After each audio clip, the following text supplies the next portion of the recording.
What's up, everybody? You know what it is. This is AJ Copeland, and this is Topics to Go. Now, I usually don't get into subjects on news and various things that happen, in certain communities, but I felt it was fitting for me to talk about what's been happening here lately as it relates to the murder of George Floyd. And I know that it's out here in social media and news everywhere about this black man being killed by this white officer. And yes, I identified the color, as they always do when it comes to us and crime. So as this white officer committed crime, I'm going to acknowledge the fact that he was white. But today I want to talk about the fact that we're not angry long enough. There are so many that have died and lost their lives before George Floyd, till their names are no longer ringing as they were years ago during the times of the incident. And so I want to ask the question to most of us black folks: how long? How long are we going to gather in our little groups and have conversations about another black man or another black woman that have lost their lives for absolutely nothing? How many times are we going to do these temporary marches and these temporary protests? How many times have we got to wait for one of us to die for a celebrity to finally stand up and speak out? Why isn't it consistent? You see, in the days of MLK and Malcolm X, in those days, there were consistency. People placed their lives on the line for their community and their people. It's like we forget. It's like for every incident, for every murder, for every individual that have been killed by cops and racist white folks, we get angry and we get mad and we yell and we scream for those moments.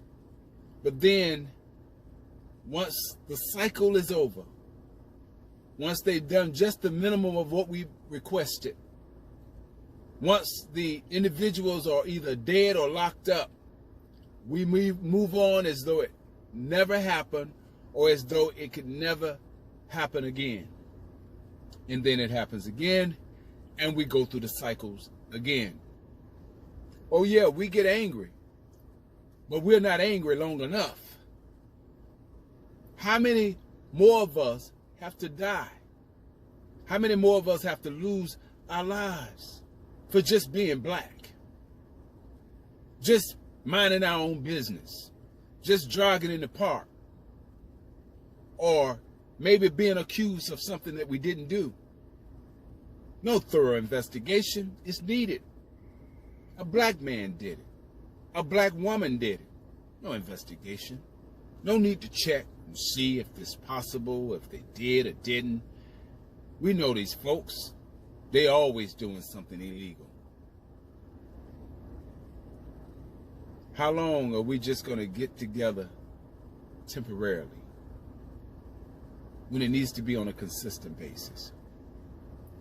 We have individuals, celebrities that have been in power for many, many years. They got money, that has power, and they are known all over the world. And as black folks die in various communities, they only speak up when one of us are dead. Well, why don't we speak up before one of us die? Because all we got to do is pull the record. All we got to do is go back in history. Just a few years back. Maybe just a few months back. And we can continue to march and be angry about those things. Especially those situations that we're yet to get justice for. Yes, black folks. Get angry. But be consistent. Get angry, but do something about it. More than just talk, more than just a conversation. let's act on our emotions. And I'm not talking about burn houses and land and destroy our own communities, which don't make a bit of sense. I'm not even talking about going into the white folks' community and destroying their communities. But what I will say is that if we're going to march, let's be consistent in marching and know what we're marching for. And if we're going to be speaking, then let's be consistent in speaking and know what we're speaking for. If we're truly angry and outraged, let it be consistent. Because as it stands right now, we're not angry long enough. I'm AJ Copeland, and this was Topics to Go.